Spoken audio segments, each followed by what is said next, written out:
So how do you know when to sell a stock? Well, I wanted to give you an example today to kind of put things into perspective for you. And I think that this ANF stock, which is Abercrombie and Fitch, would be a great example. Now, there is good news. So there's a reason that this stock is up 24% today. But overall, anytime that a company runs 25%, there should be a red flag that kind of comes up and be like, oh, okay, maybe this is an overreaction. And if you don't have that response right away, then maybe you haven't experienced the market long enough. But I want to give you an example, right? So let's say that you traded it today. Market opened. Obviously, it just absolutely began to take off after it found its support and rallied, made over 21%. Now we look at the 5-minute time frame, be like, oh, wow, okay, yeah, we went from 140 to highs of 196, but now currently trading at 187. Not bad. Okay, but maybe I still want to buy it because maybe it could still go higher for longer, right? Okay, well, wow, okay, it came from lows of 107. This was just a few days ago. Then you look at the 1 hour, then you look at the 4 hour, and then you look at the day chart, and then you're like, wow, oh, this thing went from $14 per share towards the middle to the end of 2022 to now almost $200. Okay, let's take a further step back. Wow, okay, this is all-time highs for ANF. Now we can look at the month chart and to see that from lows of $8, we are now trading at highs of 196, almost 197, but currently trading at an average purchase price after market hours of around 188. Now, the reason I'm sharing this with you is because what's your goal, right? So when you see a stock like this and you look at it on the 1-minute time frame, the idea is like, okay, I could potentially continue to hold and make a little bit more money as it continues to rise. But at what risk? Do you ever ask yourself that? What is your opportunity cost? How much more do you potentially plan to make versus the exposure to risk that you have? Now, I'm not saying that this stock is going to crash, not by any means, and I don't care to short this stock. But at one point or another, I think the pandemic is a great example. There are specific companies that during the pandemic did exceptionally well, and then they peaked, and they've been selling off ever since then because they've never been able to reach that kind of demand or see that type of overreaction.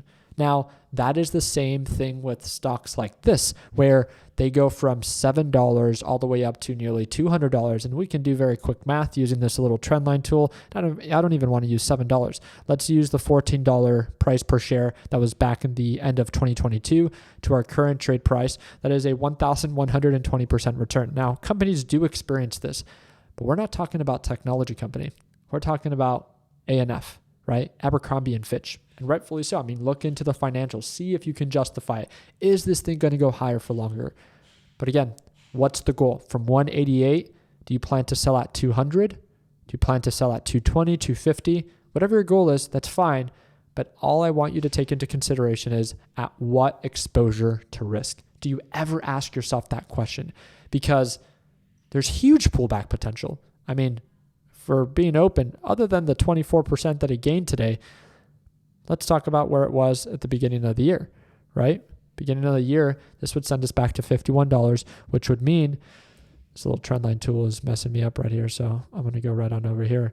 It should be roughly about 80%. Now, again, I'm not saying that it's going to pull back 80%, but if you're never asking yourself the question of, well, when is enough? Then you are always simply chasing a higher dollar value where at one point or another, just like we experienced during the pandemic, those companies peak because their demand peaks. There's no more growth for that company. They plateau and then they begin to retrace. They begin to sell off because it was either an overreaction and or during whatever conditions it's currently experiencing, those were the peak conditions and we retrace from that point moving forward. Now, I think it's going to be really interesting to follow up with something like ANF and ask us, oh, okay, maybe it did go to 200, maybe it did go to 220, but then it pulled on back to 160. And again, asking yourself that question from the 197 to then try to sell at 220. Cool, you're going to make about $24 per share, but your exposure to risk from 197, if it pulls back to 150, you're losing $40 per share. So much more potential for loss if and only if, right, it begins to actually reverse on you, especially at these overbought levels. It's just a nice little reminder for you of asking yourself that question, when is enough, right? Especially when you see that it's extremely overbought. I just hope that you do your part in looking into the fundamentals and also looking into the technicals and ask yourself, is this an overreaction? Do I potentially maybe not want to sell all of it, but maybe reduce my position size at these overbought levels to anticipate that if it does pull on back, I can tolerate it and maybe buy more if I think that it's going to recover, right? You at least put yourself in a position in which that you can benefit from when it does sell off because you have more cash because you sold at those overbought levels and you're able to take advantage of those lower prices if you believe it's going to recover, but you also take profits at overbought levels, which then you can later use again at more oversold levels. So you guys let me know down in the comment section what you think, but I thought this would have been a great example, especially after a very significant day of it being up 24%. Now, I'm not here to say that ANF has to pull on back, that I want to short it, not by any means. And it's an extremely bullish stock. And I'm sure the financials and the earning reports make sense. But anytime something pushes over 100%, that red flag just goes up. And if it doesn't, I want to remind you that to ask yourself that question: what is your exposure to risk versus the profit potential that you are chasing? Because if you have no plan of action, then at that point, you're simply blindly holding.